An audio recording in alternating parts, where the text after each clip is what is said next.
You lost the He went passport? to You lost the pyramids, I passport? think, Sphinx. So we had to apply for a visa to get into India for him Oh, is it? Oh. because he didn't have the passport. Oh, that's good. So we should be live in another 2-3 minutes, I think. In 3 minutes, sir. Yeah, Yes, should be okay. I started recording.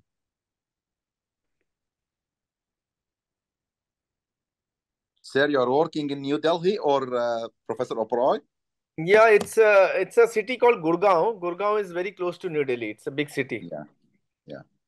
It's close to the Delhi airport, actually. Yeah.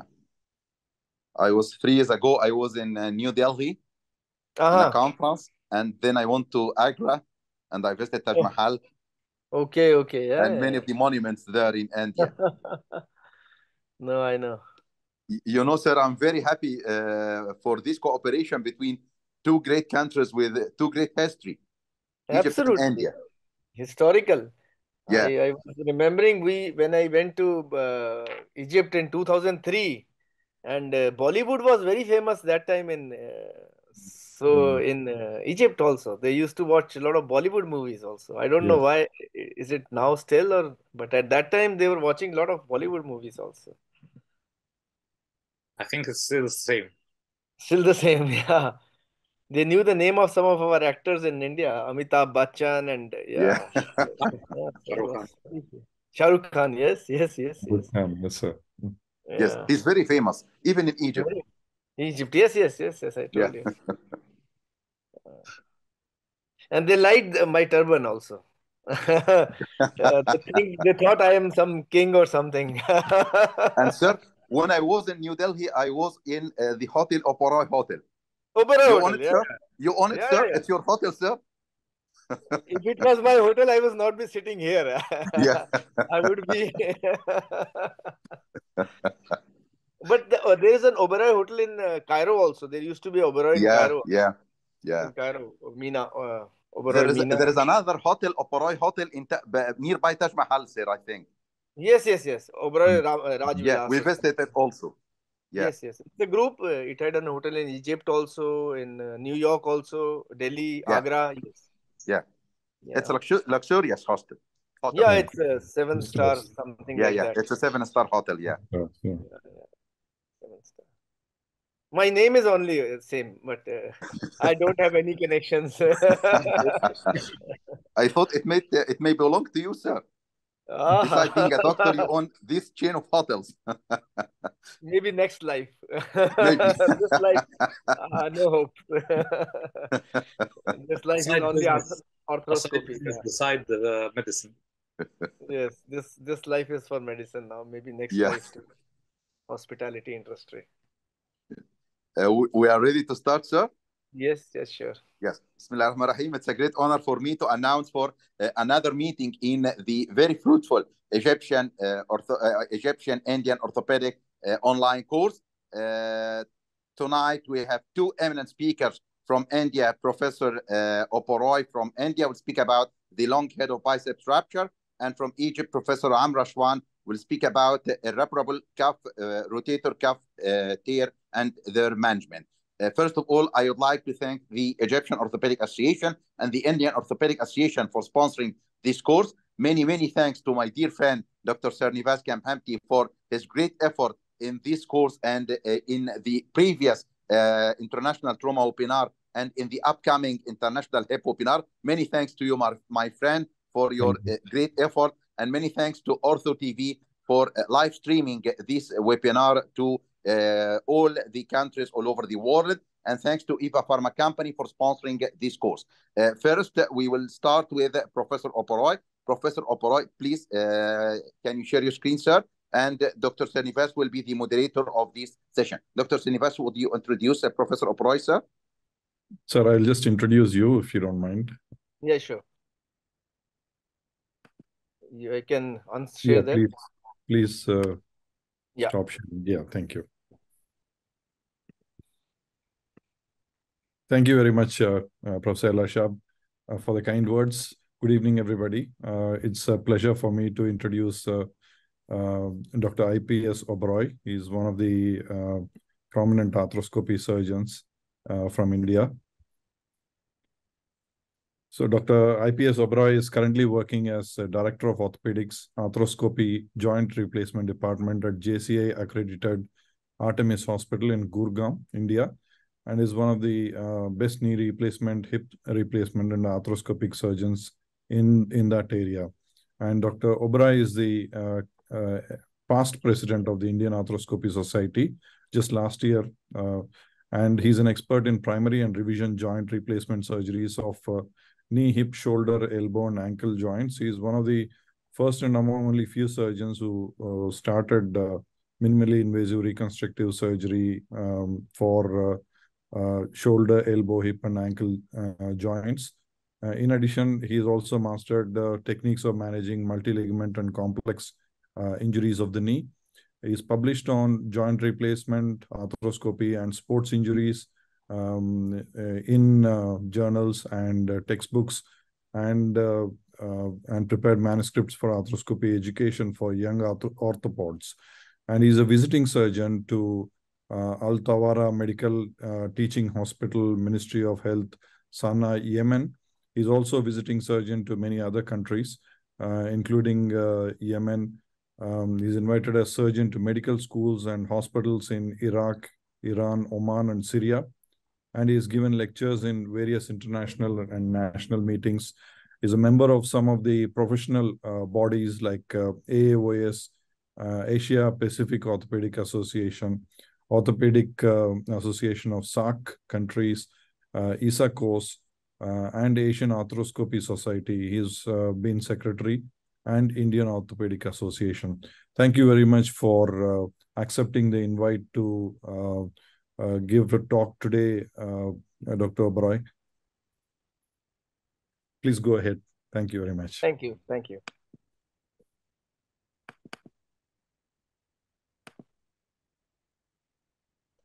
So is it okay? Is the screen visible? Yes, sir. Perfect. It's an interesting talk today.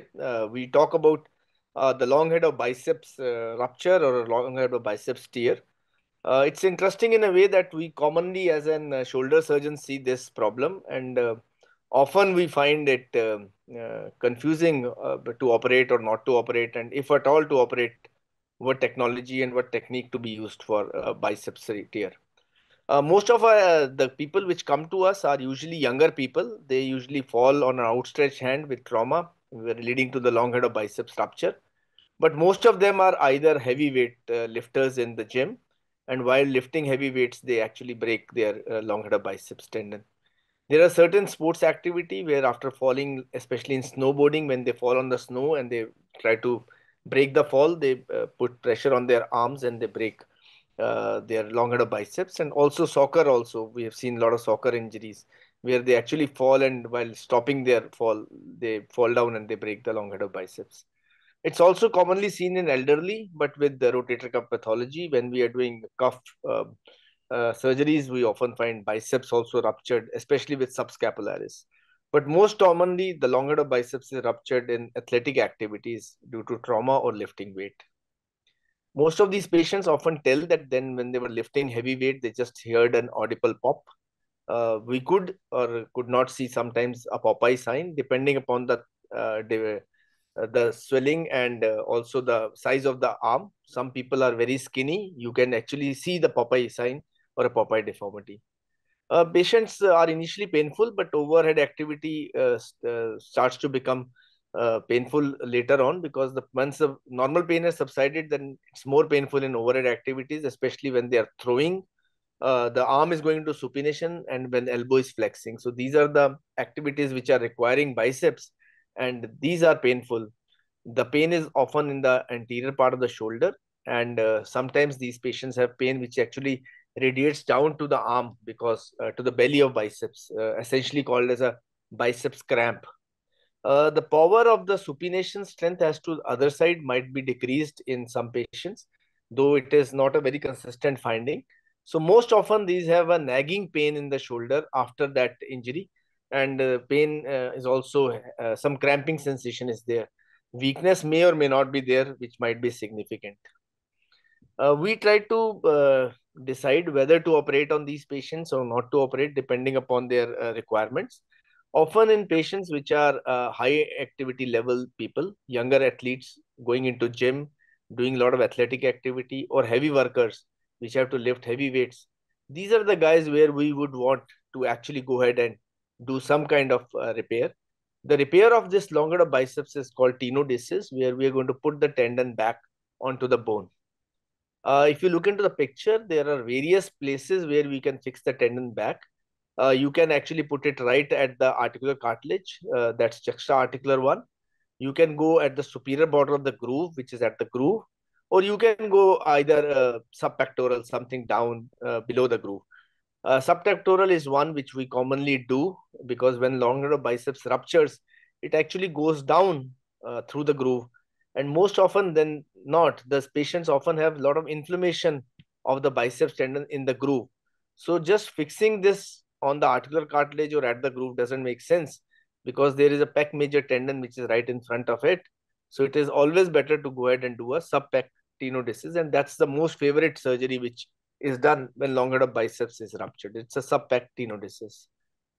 When you plan to do a subpec tenodesis, small anatomical points are important. One important point is that you have to identify the muscle tendon junction. And it's easy to understand that the muscle tendon junction of the long head of biceps, this is around 7 to 8 centimeters length. And this whole tendon with the junction is, if you look into the anatomy from the inferior border of pec major, it is around 3.3 centimeters. So basically, you have to identify the tendon and the muscle tendon junction and then put it back so that there is no excessive tension to the tendon. And to do that, we should know what is the normal anatomy. So as I told you, the muscle tendon junction actually extends around 7.8 to 8 centimeters down. But if you look at the inferior border of pec major, it is around 3.3 centimeters distal to it. And it needs to be identified when we are doing a repair.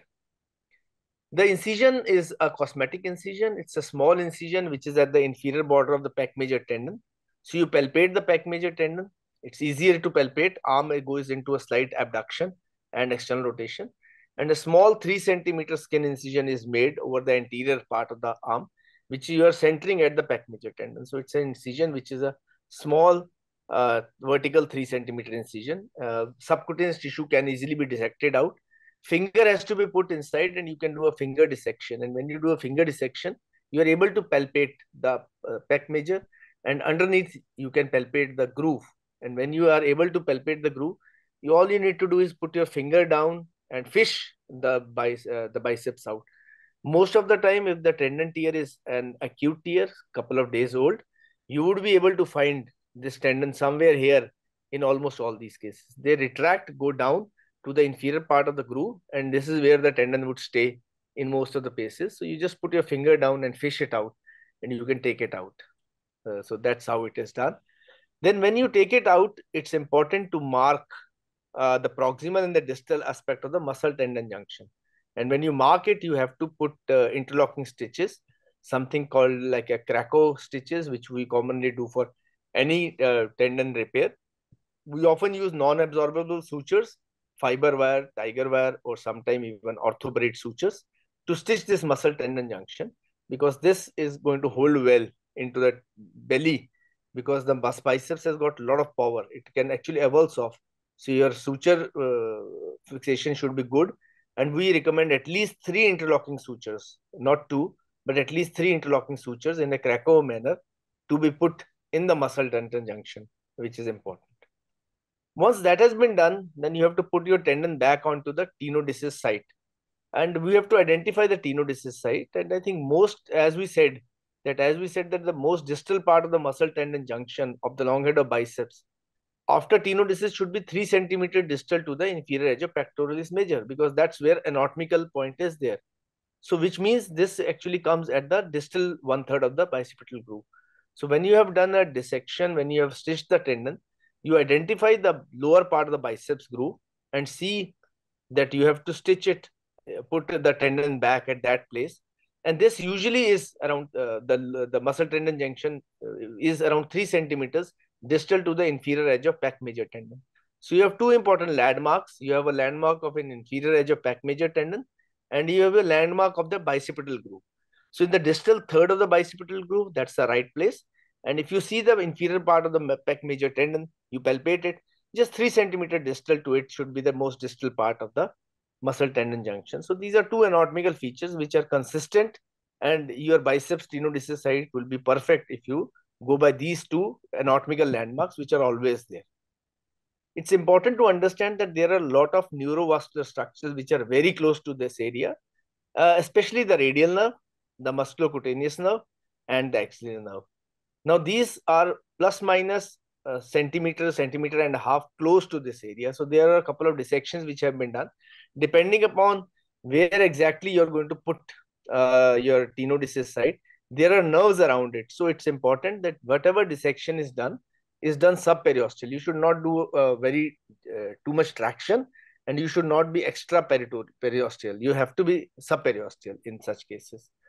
As we said in the dissection, the musculocutaneous, the radial nerve, and deep brachial artery, both are within 1 centimeter on the medial retractor. So medial retractor is very, very important.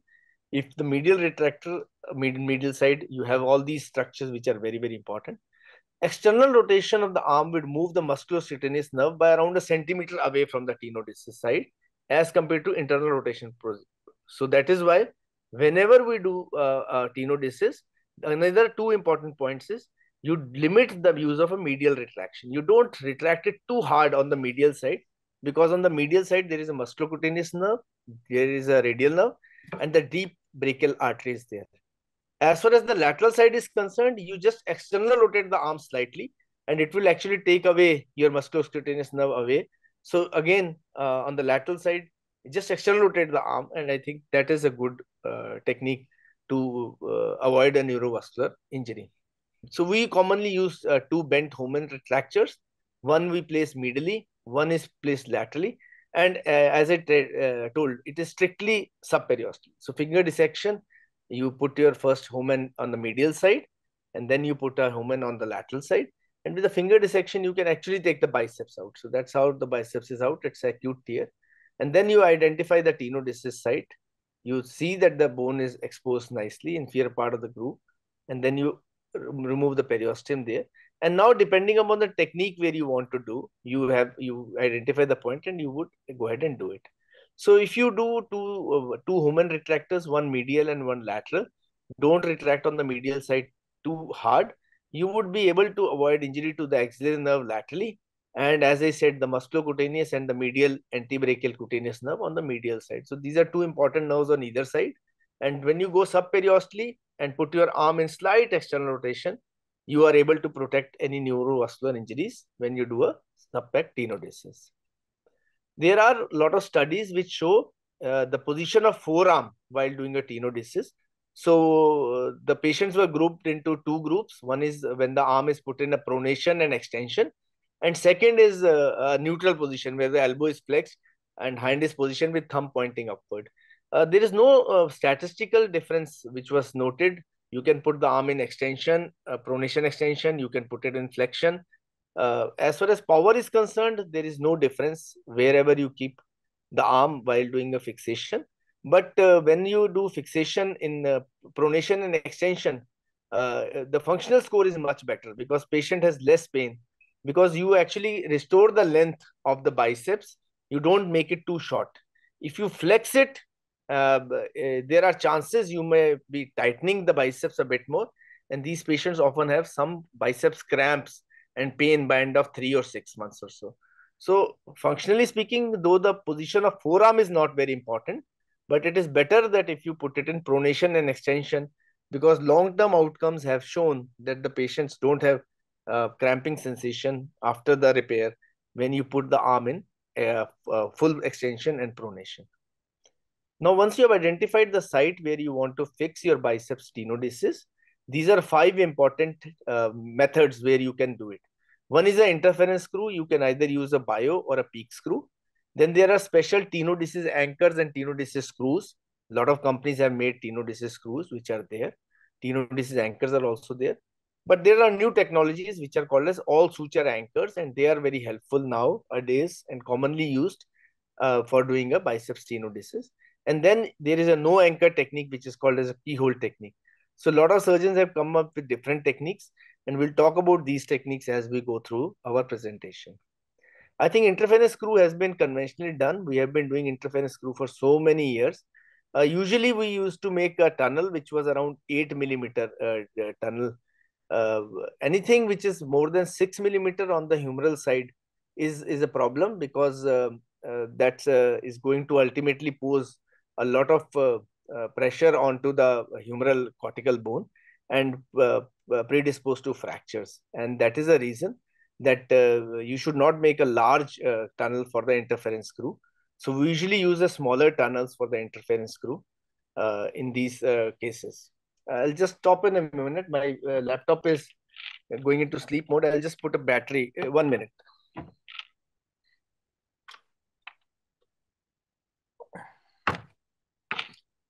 Yeah, the battery is connected. Yeah. So interference screw is a conventional technique. We used to use 8 millimeter humeral screw, but now we have actually started moving away from the interference screw because of the reason it's a cortical bone, and if you breach the cortex, it creates a high area of stress riser, and ultimately there are chances of fracture to happen. Then there are tenodesis button, which is something like an endo button.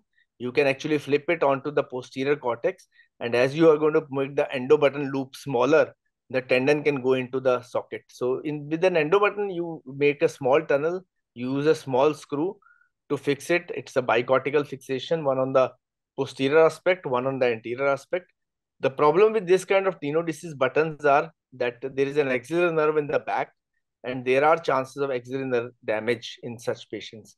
So again, if you see our practice, we started with the interference screw. Then because there were fractures which were reported, we moved from interference screw to a endo button, something like a tenodesis button.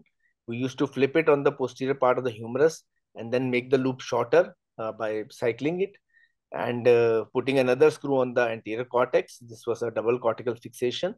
But there were incidents of axillary nerve which could be damaged, because when you penetrate the posterior humeral cortex with a drill bit, there might be chance of an axillary damage. So we started moving away from the tenodesis button as well. If you compare the biomechanics between the interference screws as well as these anchors or the anchors, yeah, the third one is the anchors. Now these are anchors which are available. You do a cortical fixation putting in anchors. People feel that when you put an anchor, there are chances of it to pull off. And there are biomechanical studies, especially while cyclic loading, and they tell that interference screw is more reliable than the suture anchors, because the tendon goes into the tunnel and the fixation surface area is much more. So when you do cyclic loading in these patients, definitely interference screw is much more reliable than the anchor, which is usually a cortical anchor, which just holds it on the cortex. Uh, but when you see avulsions, which is actually called as the failures are equal, more or less. So I think depends upon your technique, whichever you want to use. You can either use anchors or even the screws. It is definitely a surgeon's choice. If you want a very good initial fixation, interference screw definitely has much more better chances than the anchors. As far as long-term outcome is concerned, I think a lot of these patients have been tested for range of movement and patient-reported outcomes with suture anchor fixations. And they have been actually comparable with almost all the techniques of interference screws and keyhole techniques and tunnel methods. And that is the reason that we have started moving away from interference screw, away from the tenodesis buttons, and now the latest things are suture anchor fixations. Though the initial strength is much less, so you have to protect the suture anchor fixation initially for 4 weeks to 6 weeks. But overall, the outcomes of the patient reported outcomes as well as sports injuries, they do very good with suture anchors. The latest suture anchors which we commonly use are all suture anchors. We have understood that if you make a double cortical or a big cortical hole, there are chances of fractures to happen. So with an all suture anchor, you don't do a double cortical kind of holes. You do just a unicortical medullary fixation. And the comparison strength of these kind of all suture anchors, which is essentially all fiber anchor or a fewer suture anchor, is compared to all other techniques as well. So as you have grown our practice, we have now shifted entirely to all suture anchors. We don't no longer make cortical holes or tunnels. We no longer put buttons to do a biceps tenodesis. We don't use superficial anchors also to do tenodesis, something like a peak anchors or something. Our latest anchor are all suture anchors, and these have actually changed our practice because it becomes much more faster to do it. The fixation is good. The chances of both the radial nerve damage as well as a humeral fractures are mitigated, and the strength and outcomes are comparable to all these techniques. So this is the latest which is commonly used now. These are all suture anchors called as a biceps all suture anchors which are commonly used. So how does that function? We always stitch the tendon, that is stitched with our Krakow stitches. Then we make a small unicortical hole. It's not a bicortical hole, it's just a small unicortical hole. And with the unicortical hole, you put your anchor inside, which is a all suture anchor. It's got a Chinese finger trap kind of mechanism, and all suture anchor goes in. And all suture anchor is a tensionable technology, which means there are different sutures to pull your tendon towards the bone and then to tension it. So once you're going to pull, your sutures of the tendon would go through the anchor out. And when you load into the tensioning loop, as you're going to pull the tensioning loop, everything tensions very strongly. So as I'm going to tension the tensioning loop, everything just goes and sits solidly over it. And then you can maybe put up one or two backup knots like that. So it's a superficial cortical fixation, but the fixation is inside the endosteal part of the bone where the button is the all suture anchor is going to sit, and the sutures are going to give a initial holding to this tendon, and ultimately this is going to heal. And all, as I told you, the cyclic displacements, the stiffness, and ultimate load to failures, everything is actually comparable with their older techniques. So our latest technique of doing a biceps tenodesis is using all suture anchor.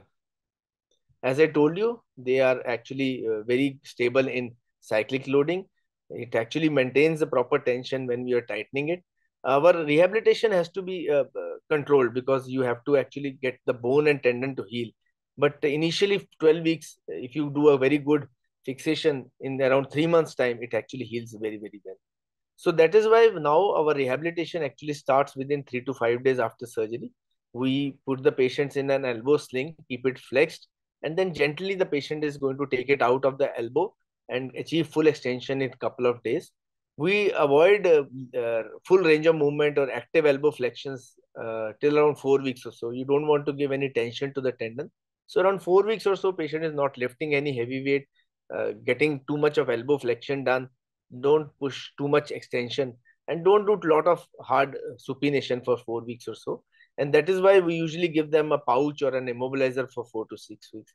Biceps is a very strong muscle. If you actually fix it and just leave it like that, the chances of re-tear are very, very high. So we usually be a bit slow for 4 weeks or 6 weeks. And then when the patient is out of immobilizer, then rehabilitation is actually accelerated. More often than not, we have also seen a lot of patients with chronic long head of biceps tears, and they are coming after a couple of days, even a couple of months also. And these patients often require more dissections. So some of these patients would require actually two incisions, one proximal incision and one distal incision. Distal incision is to actually find where the tendon is and then reroute through a tunnel to the proximal incision and then try to fix it at the anatomical site. In some cases, we have actually used a hamstring graft to augment the tendon, which was bad quality. And we stitch that hamstring graft to the muscle tendon junction, and then we do a tenodesis onto the inferior part of the groove. So these patients are symptomatic. Chronic tears are symptomatic, especially they are young active people, and they usually have a lot of cramping sensation. They are unable to do gym activities. And when you do chronic tear repair, the outcomes are quite good, and these patients actually heal well but you should be mentally prepared to give a small, larger incision in form of a proximal dissection. And if you are unable to find the tendon in the proximal dissection, you might also have to do a distal dissection to get the muscle out by belly out, and probably use a hamstring graft to augment a chronic long head of biceps repair. Now, overall, when you do a biceps, as I told you, these are 7 complications which are commonly seen. Humeral fractures are seen. They were common when you used to use interference screws. Nowadays, it is not very common because we have shifted from interference screws onto a anchor. Biceps cramping does bother patients. A lot of these patients have biceps cramping, but it is usually seen more if the patient's previous surgery has failed, so it's a revision case, or if the patient is coming very late and we are doing a chronic biceps repair. In such patients have biceps cramping. If it is an acute biceps rupture and you are able to do it in a couple of weeks, they don't have too much of biceps cramping. Infection has to be taken care. Some patients often have pain in the front of the shoulder at the incision site, but usually it happens when you do a lot of retraction there, and there is a lot of soft tissue damage which is happening. Stiffness and re-rupture are also common, especially when the patient comes after a chronic tear. And if you do a chronic repair, these patients tend to become a bit more stiff, and there are chances of re-rupture because the collagen quality is not so great. But overall, the satisfaction rate after a long head of biceps rupture is very, very good. And patients are very satisfied both functionally as well as cosmetically. Thank you very much. Thank you so much, Professor Oberoi, for this very interesting presentation. Thank you so much, sir. Thank you. Thank you very Dr. much, sir. Srinivas, you are the moderator of this part of the session, sir. Thank you very much for the clear and comprehensive presentation on all the different types of fixing, sir. I don't think we have questions yet from the, we've got one actually. Is there a specific, from Dr. Gamal Qasim, is there a specific maneuver to deal with the cramps? He's asking. So yeah, we initially thought that the patients would get well with just giving them an immobilizer for initial days and then probably putting them on rehabilitation. But we have found that the cramps is something which patients actually keep on getting bothered for a long, long time. We have not found any final solution for the cramps. But what we have found is that if these patients have actually reported early after their rupture, the cramping is much less. But if these are chronic tears, they do have cramps, and there is actually no solution to all of these biceps cramp, which actually get well in a couple of months, but it still bothers these patients for at least 6 to 9 months or so. I have a couple of questions, sir, if that's okay. How do you assess the tension on the biceps and assess the length where to cut and fix it?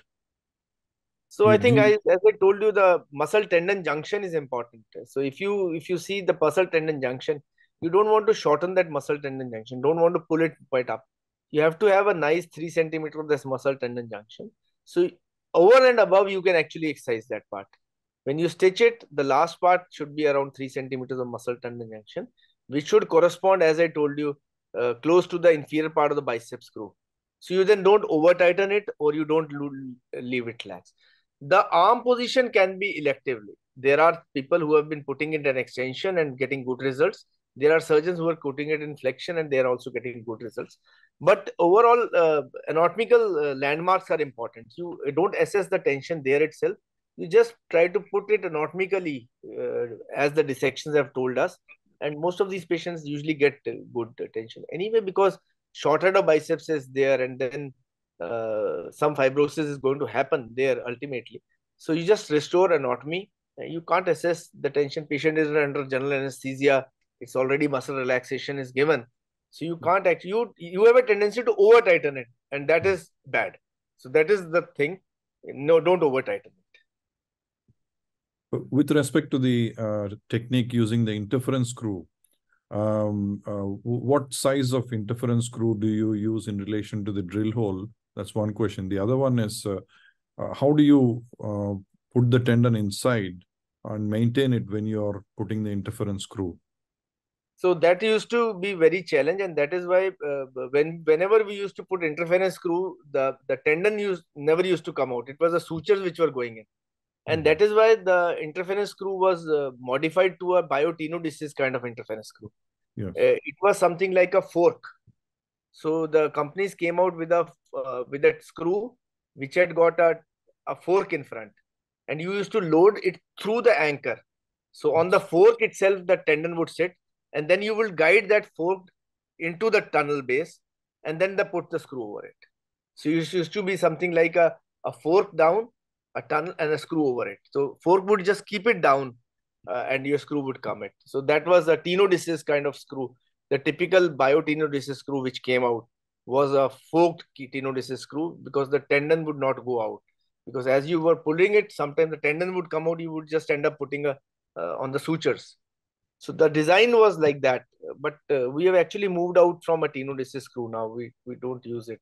We use it sometimes when we are doing arthroscopically, especially when you are fixing it at the upper part, close to the articular surface or the superior part of the groove.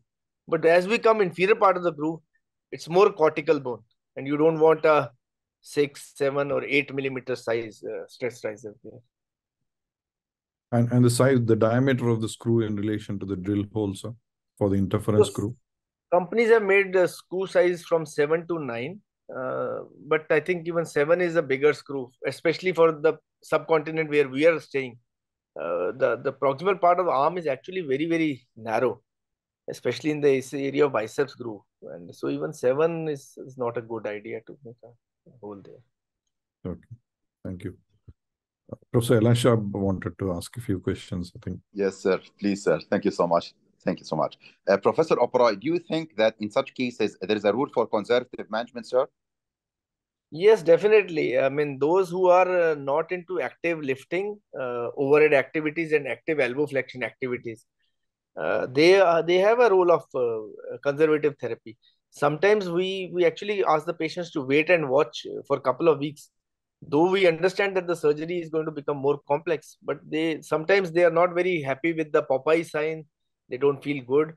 Sometimes they feel their elbow flexions are weak. They would come back and ask us to do a surgery, or even sometimes they have a lot of biceps cramping and they are bothered and they want us to do surgery.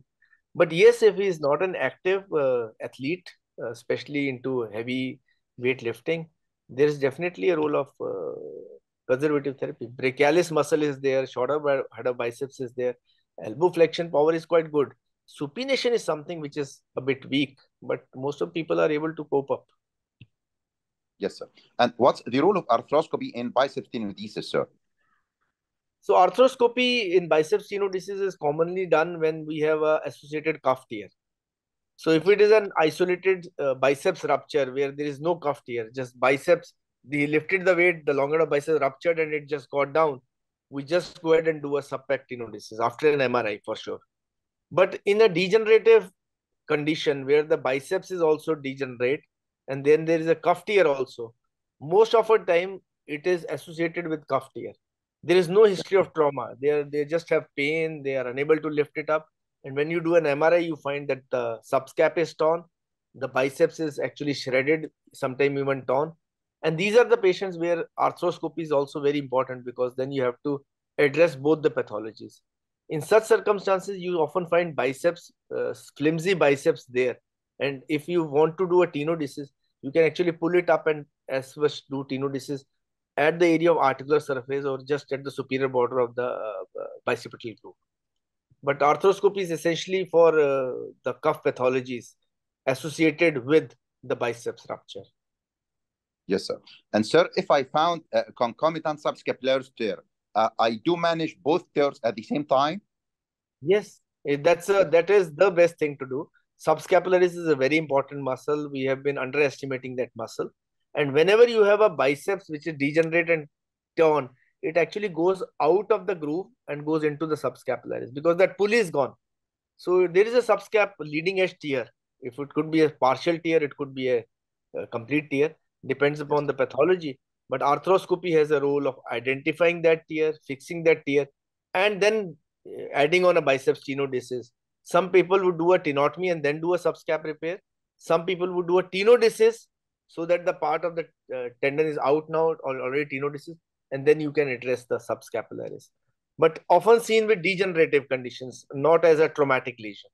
Traumatic lesions, isolated biceps is usually in heavyweight lifters. Some of them are using steroids also to get and their tendon quality is bad, and they suddenly have a pop and they have a Popeye sign, and then they run towards an orthopedic surgeon to fix that up. Yes, sir. Thank you, sir. So between Dr. tenotomy and we have any other questions, sir? just one more. Between tenodesis and tenotomy, what factors would you consider to take the decision? So I think these are 4 factors which are important. First factor which is important is the activity level of the patient. Second factor is important is the physiological age of the patient. Third factor important is dominant and non-dominant hand. And fourth factor which is important possibility is chronicity of an injury. So you need to sit and talk with the patient because if it is a patient which is a heavy worker, then these patients might need biceps tenodesis rather than tenotomy. If it is a dominant hand, again tenodesis rather than tenotomy. If this is a patient which has got an acute tear, possibly tenodesis would help. If it is a degenerative tear, better do a tenotomy. So you have to talk with the patient regarding that, and especially heavy workers, gym athletes, again try to do tenodesis than tenotomy. Tenotomy is 5 minutes job. Tenodesis is 10-15 minutes job. So if you are willing to spend 10-15 minutes and you have a good quality of 10, rather go ahead and do it. It's a good surgery actually. Thank you very much, sir. Thank you very much for the talk and the discussion. We'll go to the next section of the presentation. Professor Thank you so please. much, sir. Thank you so much, Professor Sernivas. Thank you so much, Professor Oberoi, for this very illustrative and interesting presentation. It's an honor for us, sir. Thank you so much, sir. Now we will move to the next part, the second part of our session tonight with Professor Amr Rashwan. Professor Amr will speak about the irreparable rotator cuff tear. Professor Amr is a professor of orthopedic surgery, Cairo University, and he's one of the very active members of the faculty of the Egyptian Arthroscopy Association and the Egyptian Shoulder Association. Professor Amr, please. Sir, you are muted, sir.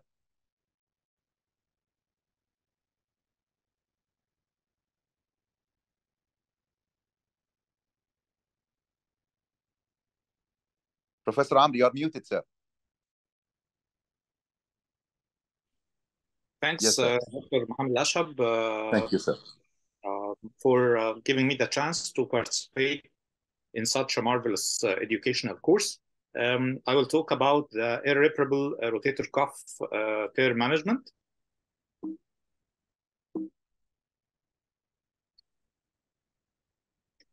As we all know, the effect of the rotator cuff deficiency, we lose the centering force of the humeral head on the glenoid, which consequently will lead to a superior humeral head migration, destruction of the glenohumeral cartilage, a superior glenoid erosion, a synovial leakage, an osteoporosis, a humeral head destruction, and articulation with the acromioclavicular joint with subsequent acromioclavicular joint destruction.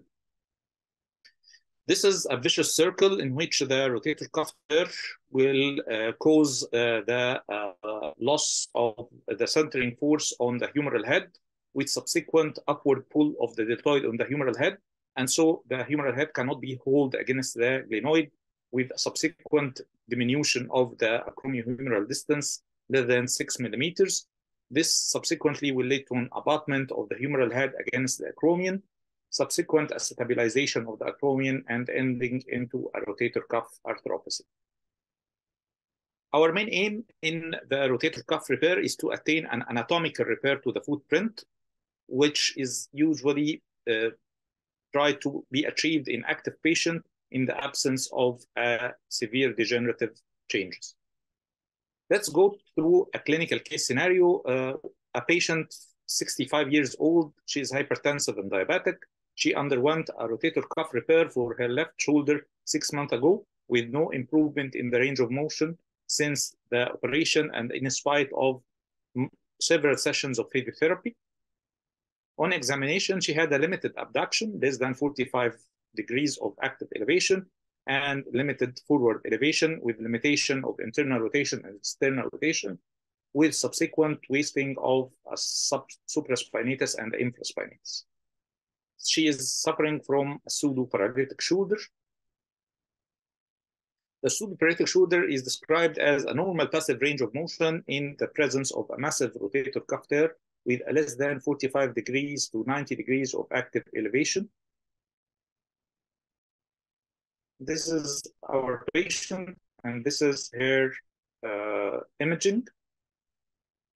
As we can see here, she had a complete atrophy of the supraspinatus and a retraction of the rotator cuff rim to the glenoid edge. This is her video arthroscopy.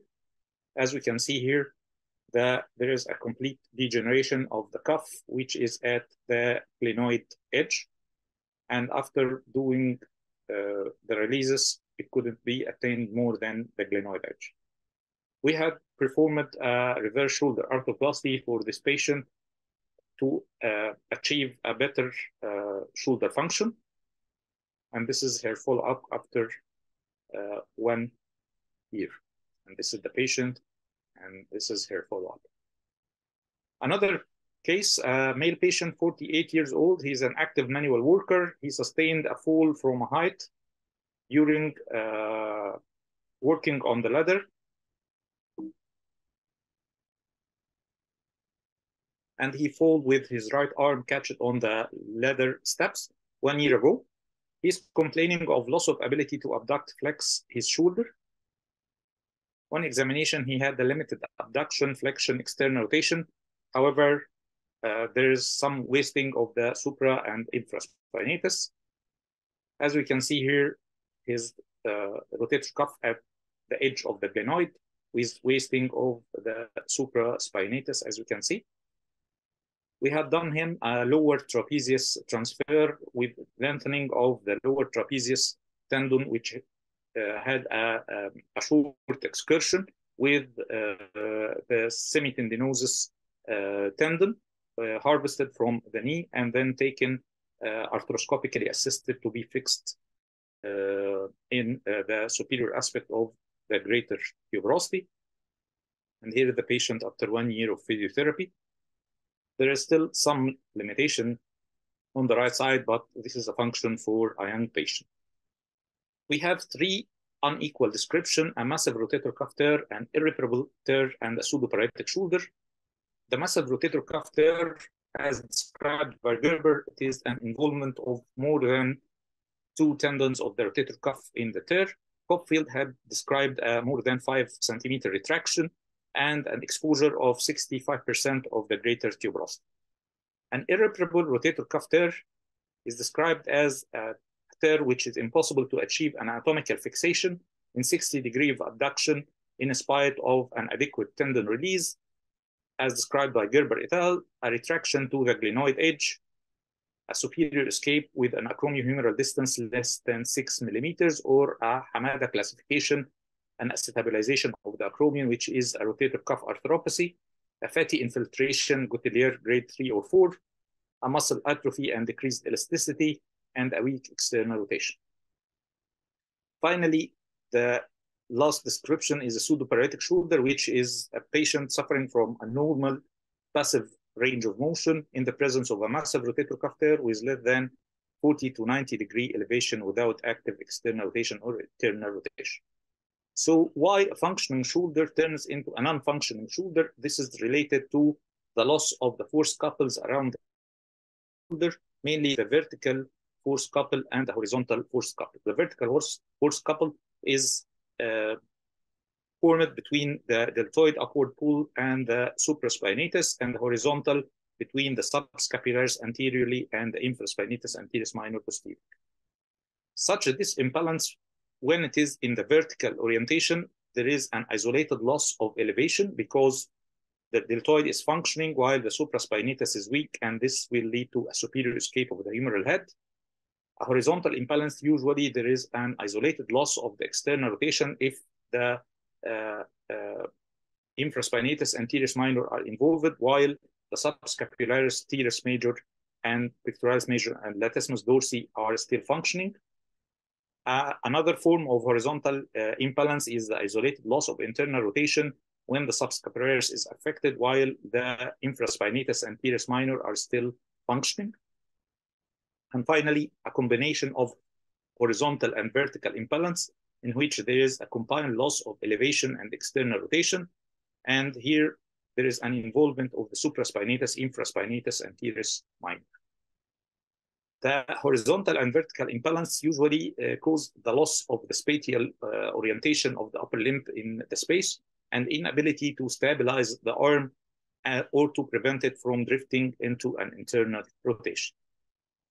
So the loss of horizontal or vertical imbalance with Quellen classification with the involvement of the supraspinatus, infraspinatus, and teres minor lead to a posterior-superior escape.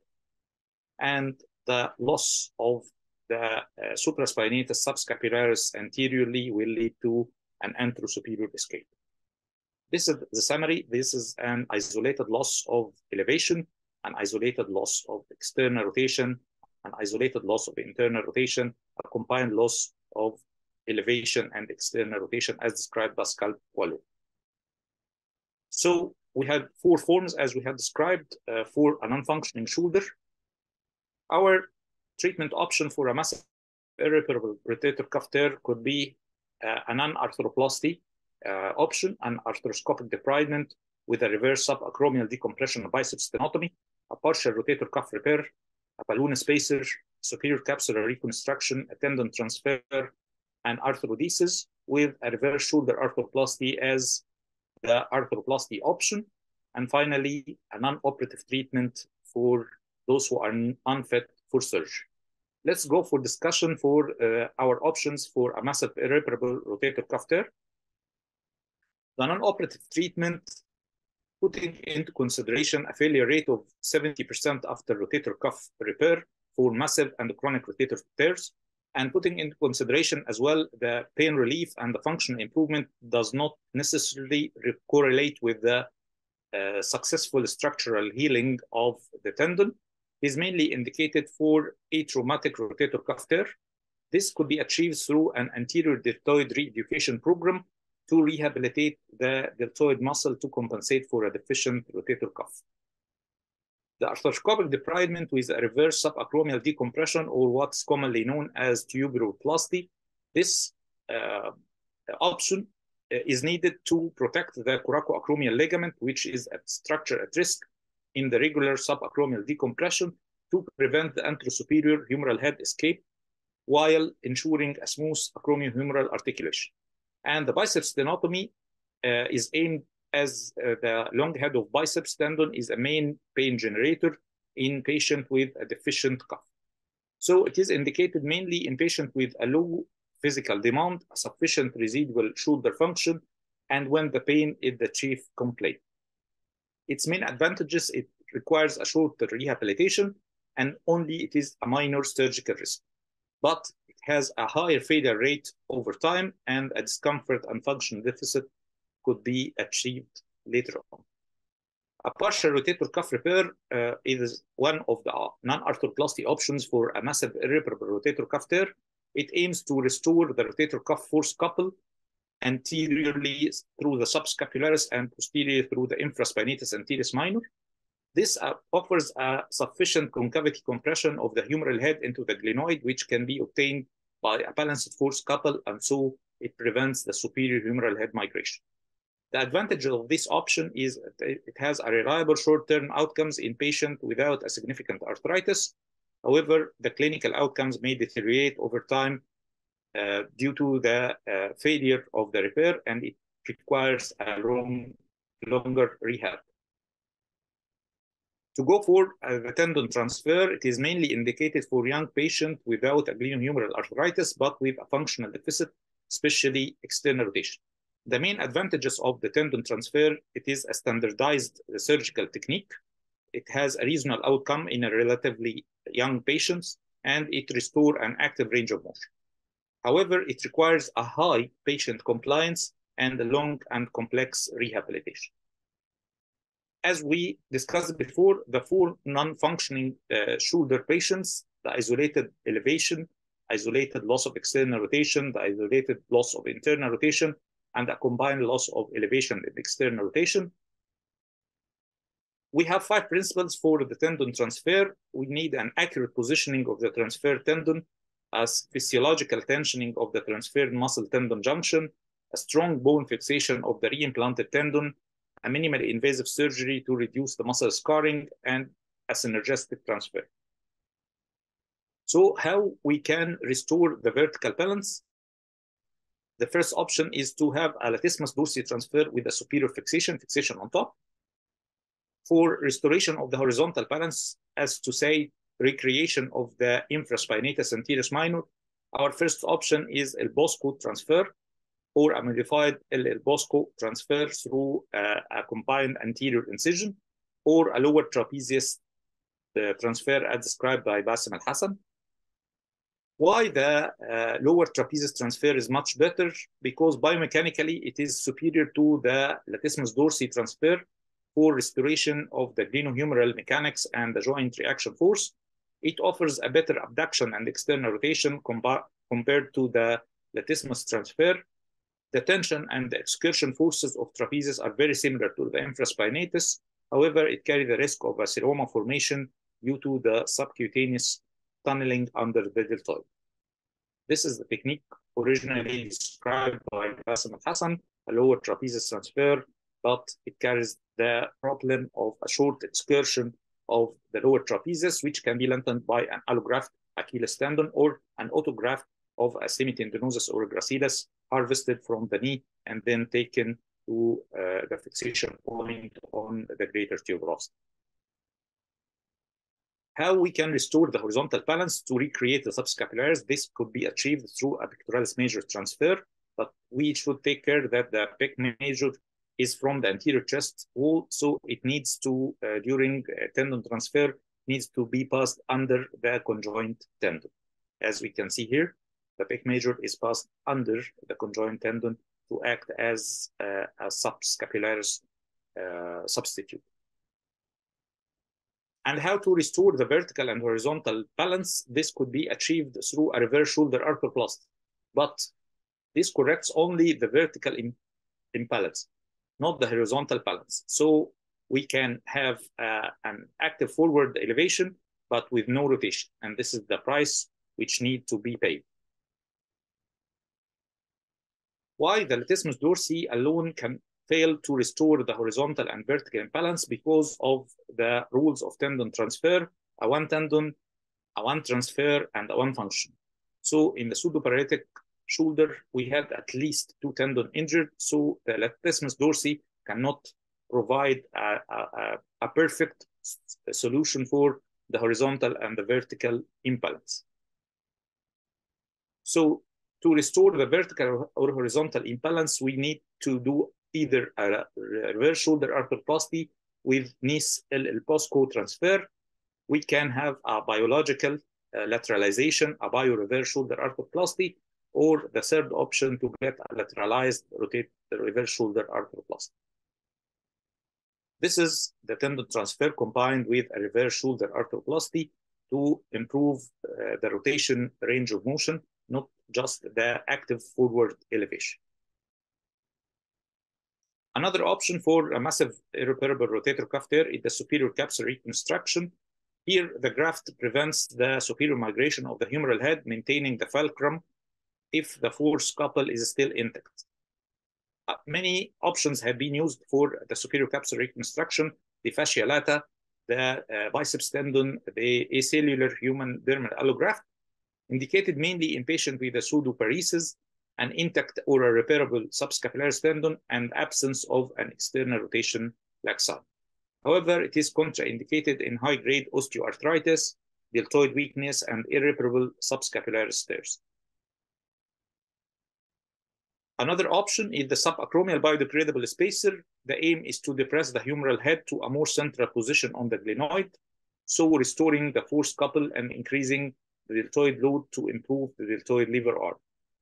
However, it is contraindicated in advanced cuff arthropathy, Hamada grade 3 or higher, patient with an irreparable subscapular tear and pseudoparesis.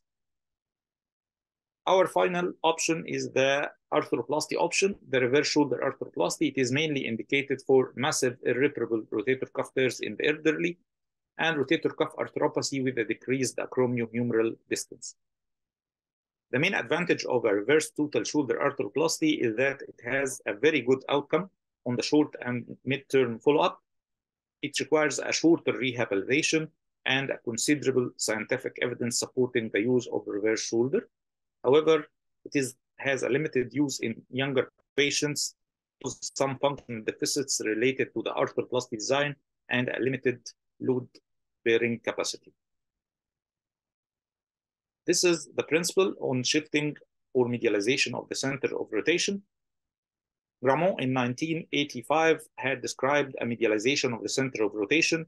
This helped to recruit more deltoid fibers, especially in the pseudoparalytic patients, and this decreased the torque of the glenoid components. However, it increases the scapular notching, but decreases the range of motion. The lateralization of the glenosphere introduced later on allows a decrease in the scapular notching, a better passive external or internal rotation, and a better cosmesis, but it carries the risk of increasing the torque shear forces at the base plate glenoid interface, which increases the failure rate of the glenoid component.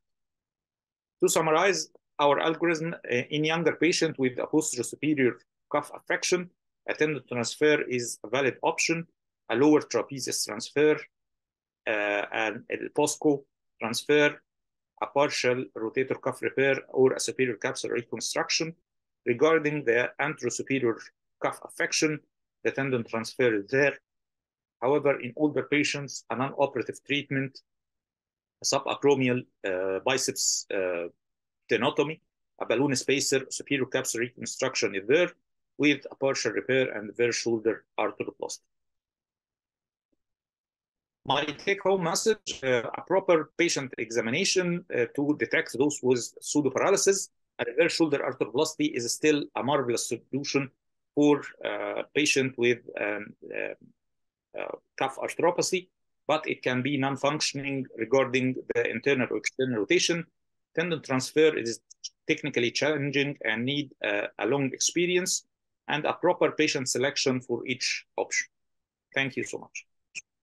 Thank you so much, Professor Amr, for this very interesting and very illustrative presentation. I think you have discussed all the topics regarding the irreparable rotator cuff tear. Thank you so much, sir. Thank you. We have 3 questions from our dear attendees. First question from Dr. Mosmel, how to differentiate between the isolated ILEA, isolated external rotation loss from progressive external rotation loss clinically, what the differential group of muscles involved and the treatment for them.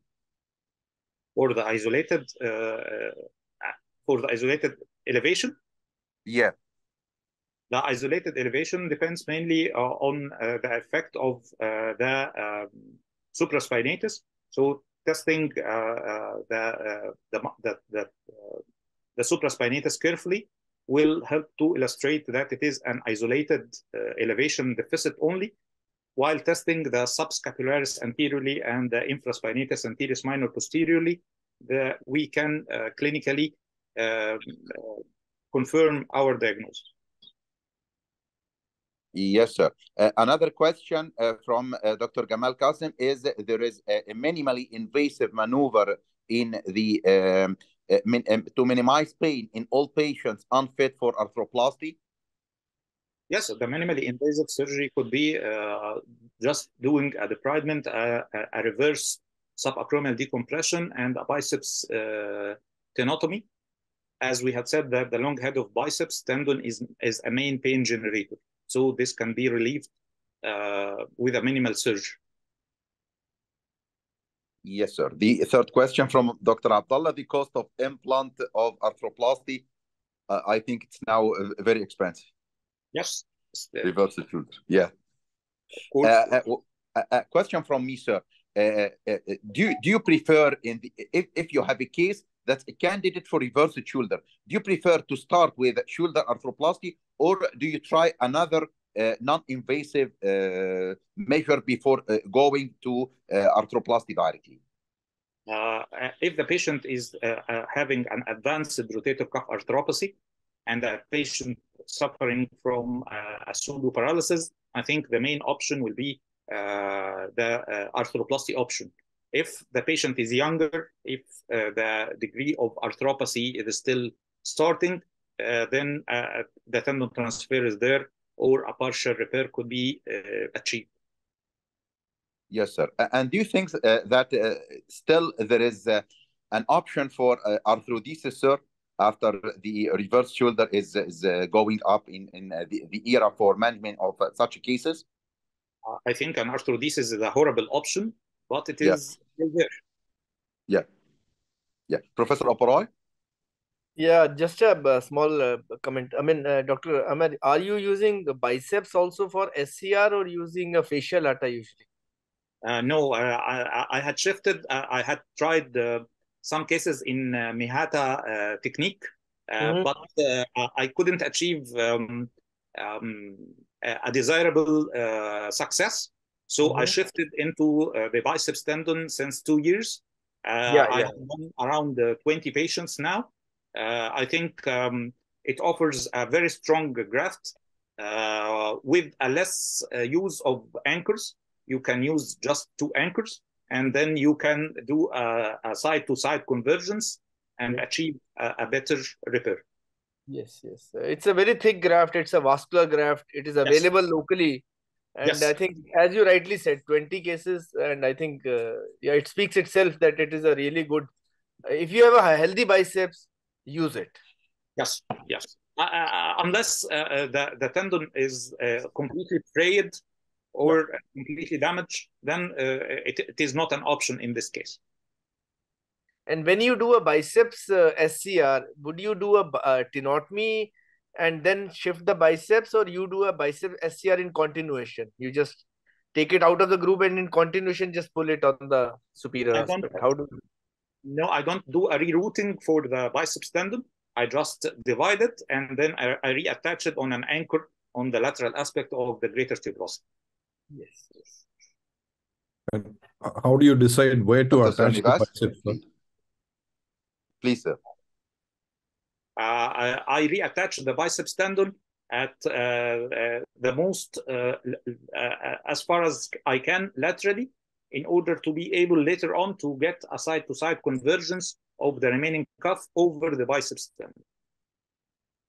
Yeah, biceps is usually anterior, so you have to reroute or you have to cut and bring it more towards the posterior, superior, and lateral, so that it actually helps as humeral head depressor as well, and also as an interposition between the acromion end. So it can't be anterior, so you have to actually shift it more bit posterior and fix it more laterally. So it actually functions very nicely. Yes. To act as a depressor, as you had said, Dr. Oberoi, of the humeral head, as well as interposition. Yes. And the force couple has to be restored, rightly said. Subscapularis and infra, they have to be restored so that when you have a biceps SCR, the function then happens. Yes. So as I demonstrated, without an intact subscapularis or a reparable subscapularis, this could not be achieved because you will lose the force couple. And Professor Amr, do you have an experience about the in-space balloon? Because we don't have in-space balloon in India right now. It is yet to be approved by the local FDA. We are launching it, I think, this year, but we don't have any experience ourselves of putting these in-space balloons. No, we don't have this option in my country because it's not registered in our company. But I think the spacer, which start biodegradation within 3 months, I think the force couple will not be restored in such a short duration. And also the inflation of the balloon spacer with saline. There is no shortcut point for it. I think it is, if it is underinflated, it can be dislocated anteriorly or posteriorly. And if it is overinflated, it will act as a stone over the humeral head and under the acromion. Maybe initially it will just protect. If you do a repair and you can just protect it with balloon initially, and then the function of balloon would go after 3 months, 4 months. Yeah, if there is an achieved repair, but as a sole option, no, I don't think so. Yeah, agreed. So after the repair, would you do a subacromial decompression, sir? After doing a repair, I tested the space. At first, if the space is so tight, then I will go for an acromioplasty, but this is not routine. As recommended with the American Arthroscopy Association meeting, now a routine acromioplasty is not indicated in all the cases of rotator cuff, no longer. CA ligament is pristine. I mean, if you cut that CA ligament, you actually it's not good for a bad cuff repair. So yes, you have to protect the CA. I preserve the coracoacromial ligament. Always. So it is gentle acromioplasty, maybe just spur removal and maybe small osteophyte. It is not radical, which you used to do before that. It was too much. Yes. At 20 years ago, we had been so aggressive in addressing the undersurface of the acromion. Yeah. Is Everything there a place for was Biglani 3, we made it Biglani 1.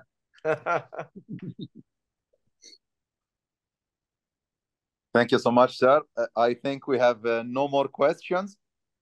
Finally, I would like to thank Professor IPS Oberoi. So is there a place for dump treatment algorithm? Excuse me, please, sir. You have a question, Dr. Srinivas?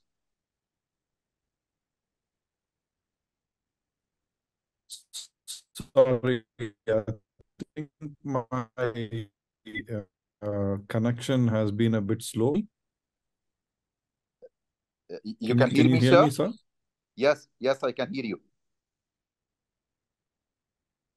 You have any questions, sir? Okay. Just wanted to ask, is there a place for dermal allograft in the treatment algorithm for Professor Amr as well as Professor Oberoi? So let me tell my experience. We started with the bovine collagen. They used to launch it like the TB matrix. That was not a very purified collagen. We did around 8 to 10 cases, and that had a lot of synovitis. So it was not a very refined collagen which was provided. That was the Arthrex company which used to give us TX matrix. And ultimately the company also actually took it out from the shelf. There are some other collagen products which are available commercially, but I think standalone collagen probably would not work. Something like a graft jacket. You have to have a tendon there. You have to have a tissue there to do it. This is just like an additional graft jacket which is going to just help you do it. So a standalone, as he rightly said, probably in-space balloons, standalone graft jackets, they don't work functionally. That's my experience. Professor Amr. I agree with you, Professor Oberoi. There should be at least a partial tendon repair for such a collagen or dermal allografts or a space balloon to function there. Thank you, sir. Yeah. Thank you, sir. Finally, I would like to thank Professor Oberoi and Professor Amr Rashwan for their very illustrative and very interesting presentation. Many thanks to my dear friend, Dr. Srinivas, for his great and continuous effort to make this cooperation in this very good manner and very good picture. Thank you so much for your effort, sir, and hoping to see you next Friday with another 2 eminent speakers from India and from Egypt, and many thanks for your effort. Thank you so much, and have a nice time. Thank you so much. Thank you. Thank you very much. Thank you so much, sir. Thank you, sir. Thank you. Thank you for your effort, sir. Thank you, sir.